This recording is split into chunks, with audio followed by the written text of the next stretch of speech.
역대하 26장 1절부터 23절입니다. 조금 빠른 속도로 읽도록 하겠습니다. 그 땅의 백성이 요시야의 아들 여호아하스를 세워 그의 아버지를 대신하여 예루살렘에서 왕을 삼으니 여호아하스가 왕위에 오를 때에 나이가 23세더라.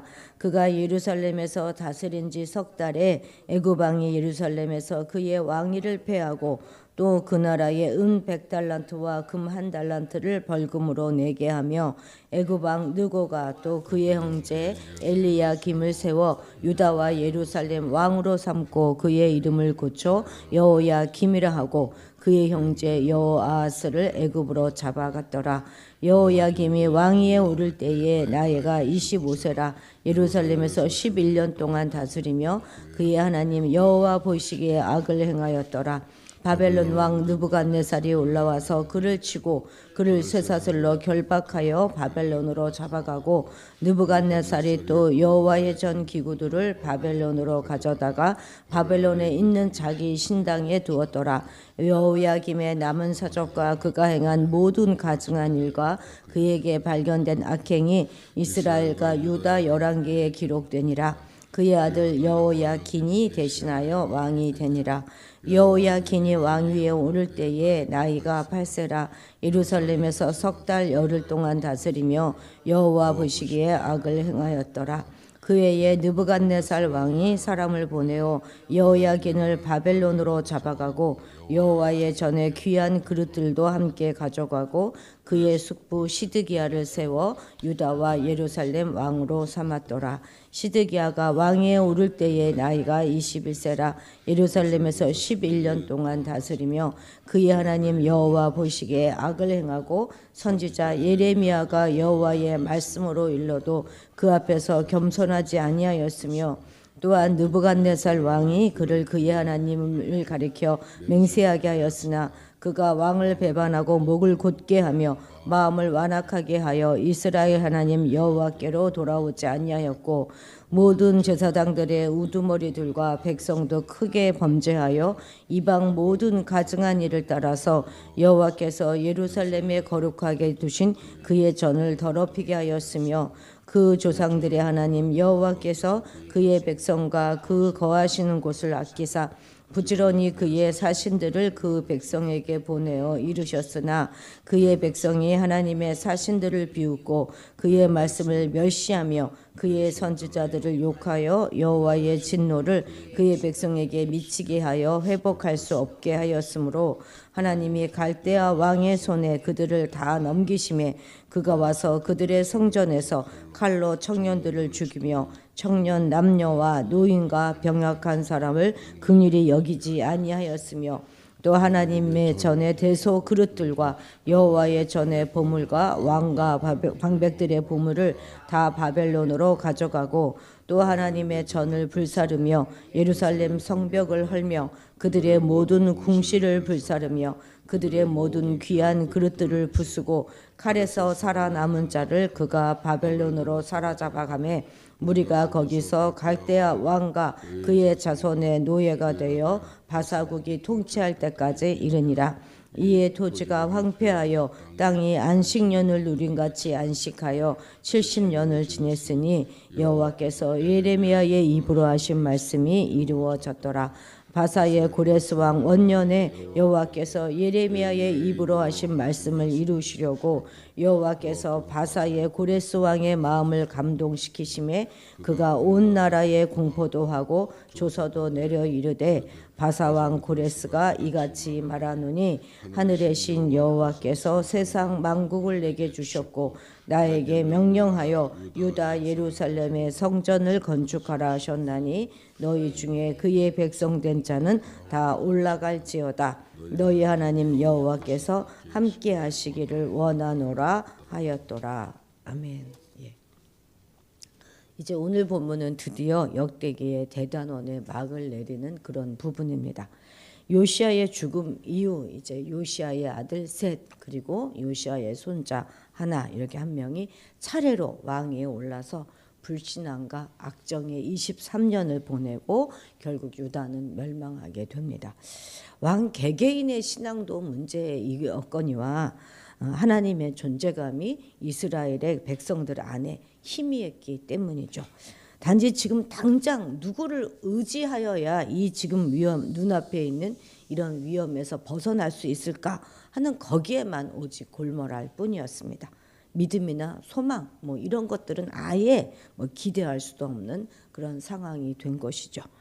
사실 이것은 하나님 없는 인간이 살아가는 그런 모습이기도 합니다. 자, PPT 먼저 좀 보여주시겠습니까? 네. 이제 요시야가 16대 왕이었는데 이제 여호아스가 17대 왕이죠. 거기 이제 앞에 여호아스 앞에 17대 이렇게 이제 적어 놓으시면 좋겠죠. 예, 요시야가 죽은 다음에 이제 그 백성들이 왕으로 세웁니다. 백성이 이제 23세에 되는 그의 아들 여호아스를 왕으로 세웠습니다. 지금 누가 세웠는가 하는 게 되게 중요해요. 그 세운 사람들, 그런 주체를 비율을 맞춰야 되겠죠, 그렇죠? 예. 원래 이름은 살룸입니다. 첫째 아들이 아님에도 지금 여기는 이제 둘째 아들처럼 표현되어져 있는데 어디는 뭐 넷째 아들이라고도 하기도 하고 뭐 아무튼 그렇습니다. 예.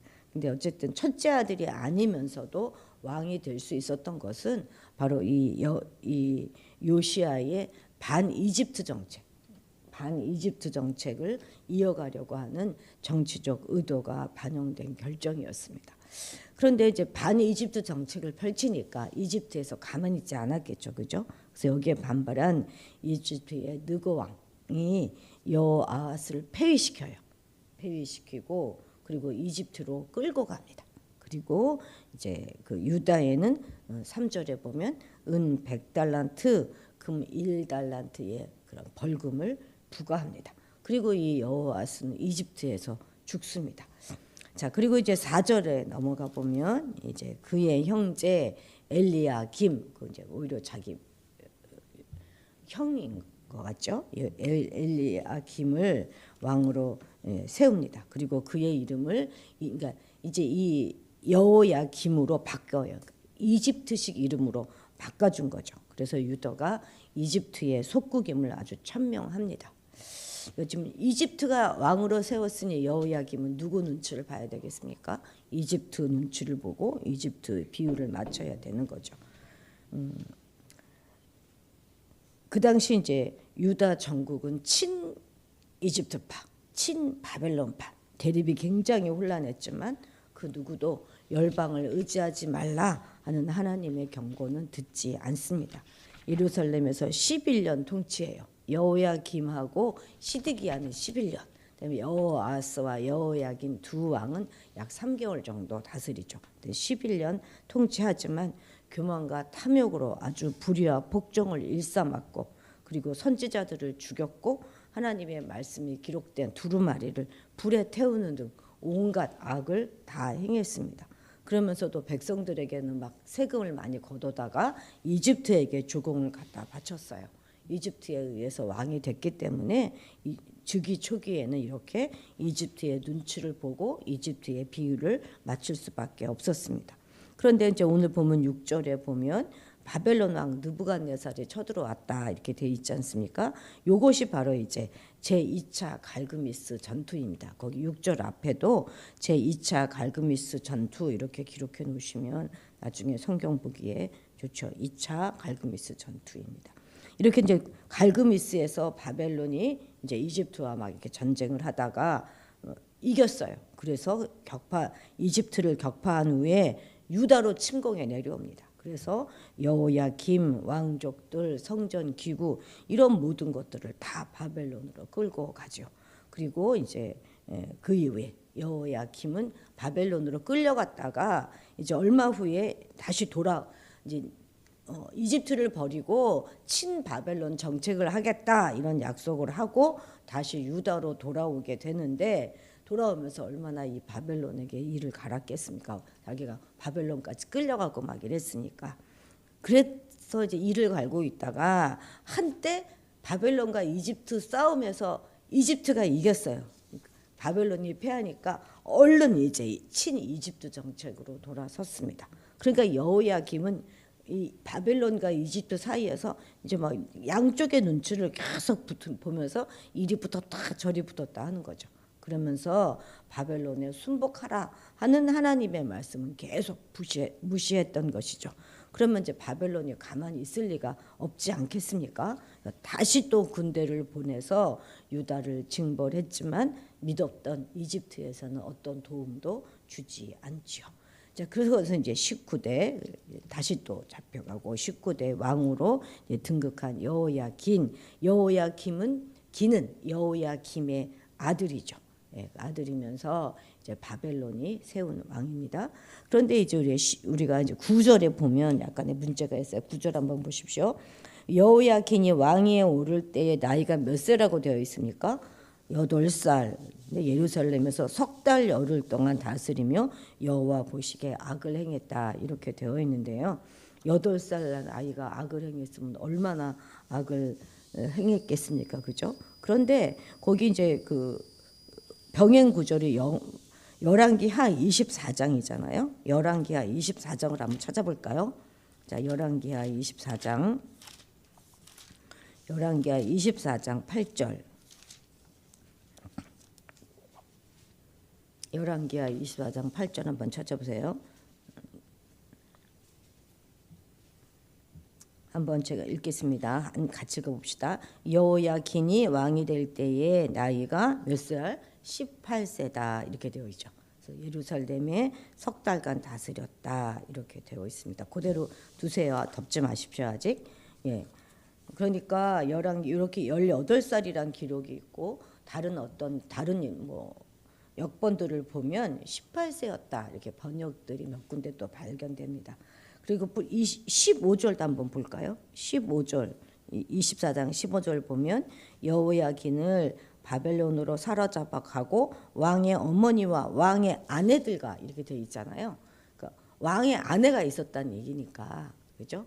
그러니까 8살은 아닌 것 같습니다. 18세가 맞을 보는 것이 더 옳을 것 같아요. 그러니까 이미 이때는 결혼해서 아내들도 있었고 자녀도 두고 있는 상태였다 이렇게 보는 것이 옳을 것입니다. 그는 정말 석 달 열흘 동안 정말 짧은 시간 동안 왕위에 있으면서도 왕 여호와 앞에 악을 행하여서 징계를 자초해야 하고 말았습니다. 여호야긴 역시 친이집트 정책을 유지했어요. 그래서 느부갓네살이 직접 예루살렘으로 와서 그를 막 압박합니다. 이집트의 원조를 얻지 못한 여호야긴은 결국 항복하고 말지요. 이때 그의 모친과 아내들, 신하들과 백성들 약 거의 1만여 명이 끌려갔고 여호야긴은 예레미야의 예언대로 바벨론에 투옥되죠. 자, 그리고 이제 히스기야가 바벨론 사절들에게 막 보여주었던 그 성전의 모든 그 유다의 보물들이 다 하나님의 예고하신 대로 다 바벨론으로 옮겨지게 됩니다. 그리고 유다의 마지막 왕이죠. 시드기야가 이제 왕으로 즉위하였지만 시드기야 역시 여호와의 눈에 악을 행하고 결국 이로 인해서 BC 586년에 유다는 멸망하게 되는 것이죠. 우리가 이제 오늘 보면 역대기로 와 보면 역대기는 12절에서 16절까지 이제 앞에 이제 그 10절까지는 전부 이제 새 왕에 대한 이야기였고 12절부터 해서 16절까지는 그 시드기야와 제사장들과 백성들의 죄에 대해서 쭉 나열을 하고 있고요. 그리고 이제 17절부터 20절까지 중점적으로 이제 여기에 대한 하나님의 심판 이것을 기록하고 있는 부분입니다. 이렇게 기록하면서 유다의 멸망은 유다의 죄의 결과였다 하는 것을 분명하게 말하고 있습니다. 시드기야는 21살 때, 그죠? 21세 때 느부갓네살에 의해서 바벨론에 세웠어요. 왕이 되어서 11년간 다스렸지만 백성들은 이상하게도 여호야긴을 왕으로 여겼어요. 그래서 거짓 선지자들이 계속해서 여호야긴이 곧 귀환할 것이다, 돌아올 것이다 이렇게 예언을 하였습니다. 그러니 얼마나 불안했겠습니까? 시드기야는 때로는 예레미야를 통해서 하나님의 말씀이 어디 있는가 물어보기도 하고 막 구하기도 하면서 정작 바벨론에 항복하라 하는 하나님의 뜻은 거부하였습니다. 인간적인 측면에서 볼 때도 완전 배신자죠. 왜냐하면 사실은 자신은 바벨론에 의해서 왕이 된 거면 바벨론에 충성해야 되지 않겠습니까? 그러니까 느부갓네살은 당연 충성을 요구했지만 그는 방백들을 따라서 오히려 이집트를 계속 의지하였던 것이죠.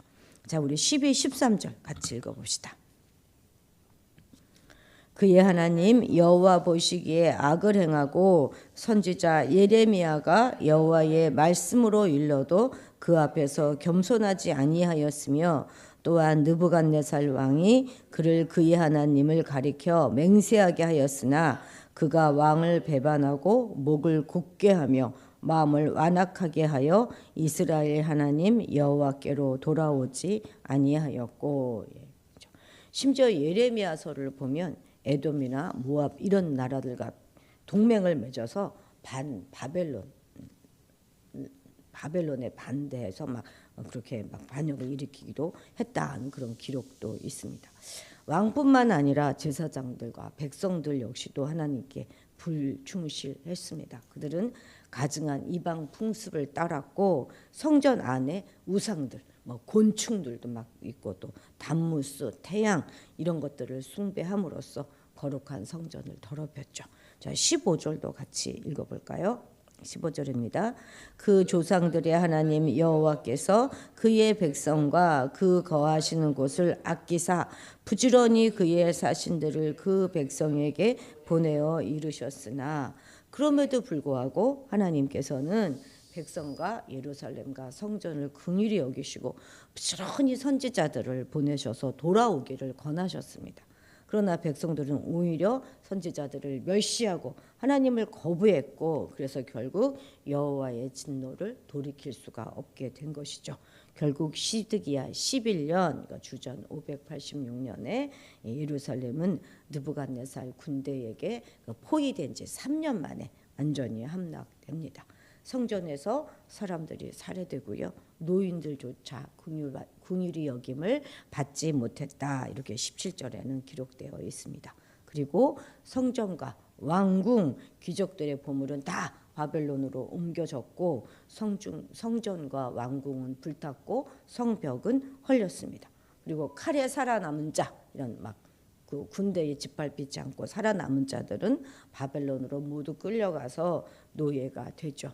시드기야의 두 아들도 시드기야 앞에서 죽임을 당하고 자신도 두 눈이 뽑힌 채 바벨론으로 끌려갑니다. 하나님을 인정하지 않는 땅에는 하나님이 거하실 것이 없습니다. 아니 거하실 이유도 없는 것이죠. 이제 더는 그 땅을 이스라엘 백성들이 누릴 자격이 없어요. 그래서 바벨론에 그 사용권을 넘기신 것입니다. 이것은 모두 다 하나님이 작정하셔서 하시는 일이기 때문에 이건 결국 하나님의 패배가 아닙니다. 하나님의 주권 행사하는 한 방법이 축복이라면 다른 한 방법은 바로 이 심판인 것입니다. 하나님은 이제 이 심판을 통해서 주권을 행사하시기로 결정하신 것이죠. 그 땅에서 농사 지을 사람들을 다 없애버림으로 해서 그간 탐욕스러운 인간 때문에 안식을 누리지 못했던 그 땅에게 안식을 주기로 결정하신 것입니다. 이제 70년 포로 기간은 사람들에게는 땅이 황폐해지는 그런 시간이 되겠지만 땅에게는 쉴 수 있는 그런 안식의 시간이 되는 것입니다. 우리 22, 23절 마지막으로 읽겠습니다.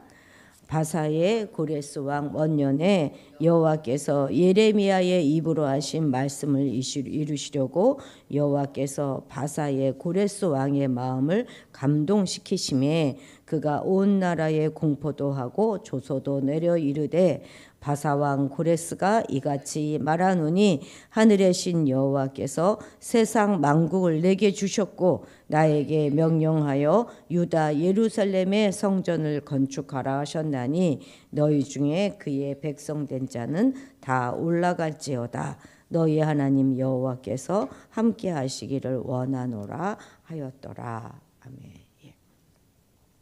바벨론을 멸하고 이제 왕위에 오른 그다음에 왕이 그 다음에 제국이 이제 바사 제국이잖아요. 페르시아 왕 고레스 초대 왕은 예루살렘에 가서 성전을 건축하라 하는 조서와 함께 유다 백성들을 고국으로 돌려보냅니다. 이는 하나님이 그의 마음을 움직여 이루신 일로 하나님이 온 세상의 주관자이시다 하는 것을 드러내 줍니다.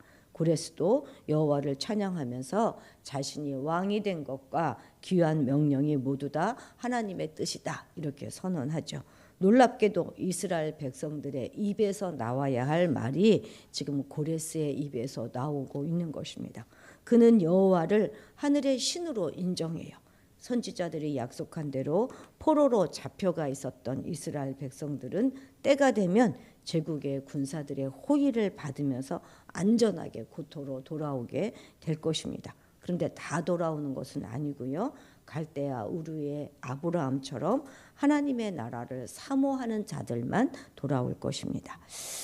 BC 722년에 북이스라엘을 멸망시켰고 북이스라엘을 다 정복했던 아수르 제국의 식민 정책은 혼합주의였어요. 그래서 식민지의 그 백성들을 제국 내의 다른 지역으로 강제 이주시켜서 다른 민족과 혼합하게 되므로 그 식민지 국가의 민족성 또는 그 존재 자체를 완전히 말살해 버리는 것이죠. 그리고 이러한 식민 정책은 아수르를 무너뜨리고 근동의 새로운 패자로 등장하였던 바벨론에 의해서도 그대로 유지됩니다. 그러나 이제 바벨론 이후에 새로운 패자로 등장하게 된 이 페르시아 제국의 식민 정책은 이것과는 완전히 달랐습니다. 페르시아 제국은 식민지 자기네 그 식민 그 국가에 대해서 강제 이주와 같은 그런 억압 정책 대신에 일정한 범위 내에서 정치적, 종교적 자유를 허락해주고 자치를 허용하는 관용 정책을 취합니다. 그래서 우선 페르시아 제국은 그 제국 내에 거하고 있는 모든 식민지 백성들로 하여금 본국으로 다 돌아갈 수 있도록 허용해 주는 반면에 각 민족이 섬기는 신들의 신전도 건립할 수 있도록 하였고 또 신전 건립도 적극적으로 도와주고 협조를 아끼지 않습니다. 그러면서 뭘 요구하는 거예요? 자신과 자신의 제국을 위하여 너의 신들에게 빌라 이렇게 요청하는 거죠. 어찌 보면 상당히 지혜롭지 않습니까? 정치적으로도 식민 국가 출신의 왕족이나 귀족을 그 지역의 총독이나 통치자로 삼았고 제국에 충성한다는 그런 조건으로 그들 나름의 자치도 허용해 줍니다. 이런 정책의 일환으로 유다 백성들은 고국으로 돌아오게 되는 것인데 역대기는 바로 이 사건을 맨 마지막으로 언급하면서 벽처럼 끝나버리는 것이 아니라 마지막에 소망의 문을 열어두고 있는 것이죠. 사실 이러한 사실은 어떠한 절망적인 상황 가운데서도 피할 길을 열어주시는 하나님의 모습을 우리에게 증거해 주는 것입니다. 또한 오직 하나님께서 역사의 주관자 되신다 하는 사실을 다시 한번 깨닫게 해줍니다. 세상 역사의 진정한 주인은 인간이 아니라 바로 하나님이신 것이죠. 그래서 세상 모든 역사의 기록은 하나님의 섭리의 기록이다 이렇게 말해도 과언이 아닐 것입니다. 그래서 우리는 늘 세상 역사를 통해서 하나님의 뜻을 발견하기에 힘써야 하겠습니다. 뿐만 아니라 하나님께서 모든 역사의 주인이 되시는 바 그분의 말씀과 그분의 뜻에 순종하는 것 그것이 바로 형통하는 삶을 살 수 있는 비결이다 하는 것도 우리는 늘 명심해야 하겠습니다. 기도하시겠습니다. 역사의 주관자 되신 하나님 아버지 우리 인간이 스스로 우리의 길을 계획하고 살아가는 것 같아도 결국 그것을 인도하시는 분은 여호와 하나님이심을 믿습니다. 우리 각 개인의 삶 가운데도 우리 교회에 가는 길에도 이 나라의 운명도 모두 하나님의 섭리와 계획하심대로 이루어질 것임을 믿습니다. 그 가운데서 살아가는 우리에게 주님의 섭리를 바라볼 수 있는 영적인 안목을 허락하여 주시고 또한 우리 모두가 주님의 선한 도구가 되어서 주님과 동역하는 그런 우리가 되게 도와주옵소서. 인간의 역사 속에서 이리저리 눈치 보며 살지 말게 하시고 참 진리 되신 예수님을 순간순간 선택하며 살아가기를 소원합니다. 우리의 고집과 모든 생각들을 다 내려놓게 하시고 오직 아버지 하나님의 말씀과 뜻에 순종함으로 형통한 삶을 살아가는 우리가 되게 도와주옵소서. 모든 말씀 예수님의 이름으로 기도드렸습니다. 아멘. 자, 이제 이렇게 해서 이제 역대하느라 끝을 맞고요. 이제는 이제 역대하 다음에 있는 에스라